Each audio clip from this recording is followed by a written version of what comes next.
Hello दोस्तों, नमस्कार। आप सबका बहुत बहुत स्वागत है हमारे यूट्यूब चैनल सतरंगी विवाह गीत में। तो मैं दिल से आप सबका स्वागत करती हूँ और मैं एक हवन गीत लेके आई हूँ। आप लोगों को जैसा भी लगे हवन गीत कमेंट करके ज़रूर बताइएगा और मेरी वीडियो को पूरा सुनें, पूरा देखें और जैसा भी लगे लाइक सब्सक्राइब कमेंट ज़रूर करिएगा। बहुत बहुत धन्यवाद।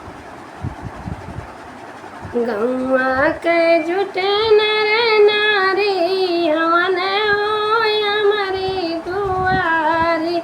गौआ के जुटे नर नारी हवन होय हमारी दुआरी।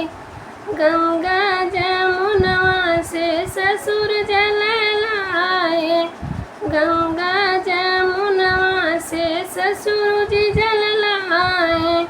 जलवा चढ़ावे पारी पारी हवन होय हमारी दुआरी।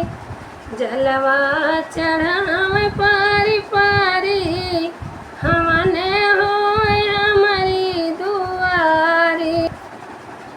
गौआ के जुटे नर नारी हवन होय हमारी दुआरी।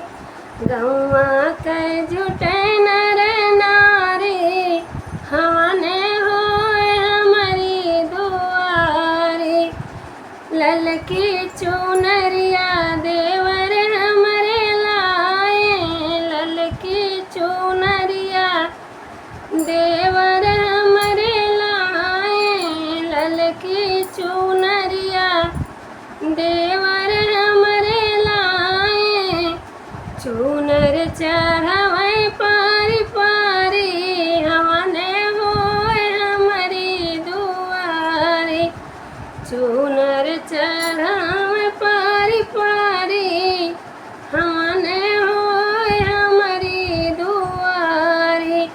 गौआ के जुटे नर नारी हवन होय हमारी दुआरी।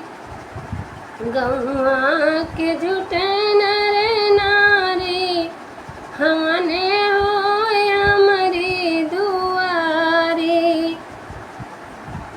हवन समान बलम हमरे लावे, चंदन लकड़िया साजन हमरे लावे।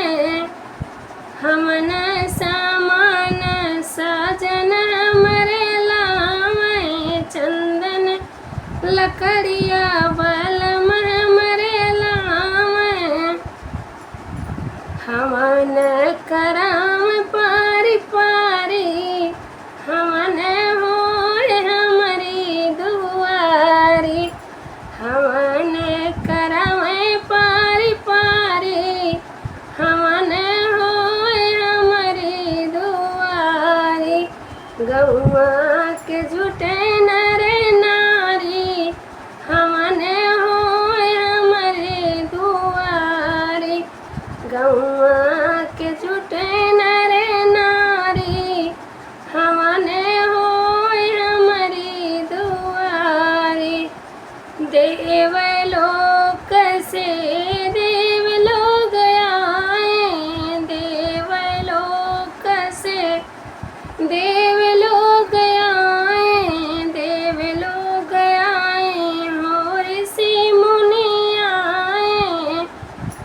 देवलोक से देवलोक आए, देवलोक आए हो ऋषि मुनि आए। हवन क धुनि